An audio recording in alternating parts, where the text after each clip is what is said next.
नमस्कार. पर्यटनमध्ये आपल्या सर्वांचं स्वागत आहे. खरं तर सोलापूर जिल्ह्याचे वरदायी असलेल्या उजनी धरणाकडं आपल्या सर्वांचं लक्ष आहे. उजनी धरण हे फक्त सोलापूर जिल्ह्यासाठी महत्त्वाचं असून ते पुणे आणि नगर या तिन्ही जिल्ह्यासाठी सुद्धा महत्त्वाचं आहे. आणि त्यामुळे आता उजनी धरणाची पाणी पातळी आहे, ती पाणी पातळी किती आहे, त्यात आवक झाली आहे का, वाढ झाली आहे का, एकूण धरणाची टक्केवारी किती आहे याची अपडेट आपण आजपासून या परिवर्तन न्यूजवरती आपण पाहणार आहोत. तर आज 5 जुलै रोजी सकाळी 6 वाजताची उजनी अपडेट जे काय आहे ते पाहत असताना खरं तर आनंदाची बातमी आहे की पुणे जिल्ह्यामध्ये जो काही पाठीमागच्या 2 ते 3 दिवसापासून पाऊस सुरू आहे आणि त्याचा परिणाम म्हणून उजनी धरण पाणलोट क्षेत्रामधून जे काही पाऊस झाला आहे त्यामुळं उजनीमध्ये जे येणारी आवक आहे ती आवक आता वाढायला सुरुवात झाली आहे. त्यामुळे आजच्या व्हिडिओमध्ये आपण जर पाहायला गेलं तर उजनी धरण आजसुद्धा -27.96% इतकी पाणी पातळी त्याच्यामध्ये आहे. मायनसमध्ये उजनी धरण आहे की जे गेल्या वर्षी या दिवसामध्ये जवळपास 79% इतकं उजनी धरण होतं.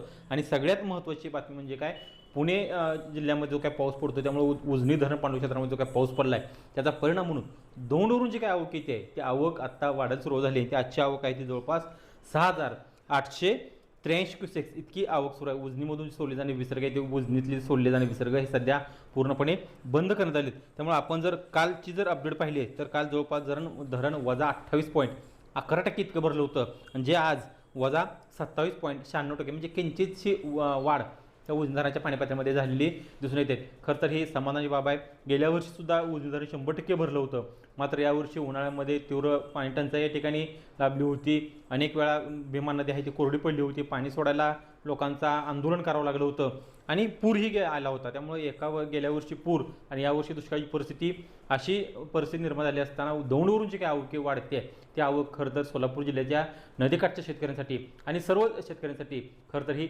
समाधानकारक बाब आहे. त्यामुळे उजनीचे काय अपडेट आहेत त्या अपडेट आम्ही तुम्हाला आमच्या या परिवर्तन न्यूजच्या माध्यमातून तुमच्यापर्यंत पोहोचवू. या अपडेट मिळवण्यासाठी परिवर्तन न्यूज चॅनल लाईक करा, शेअर करा आणि सबस्क्राईब करा.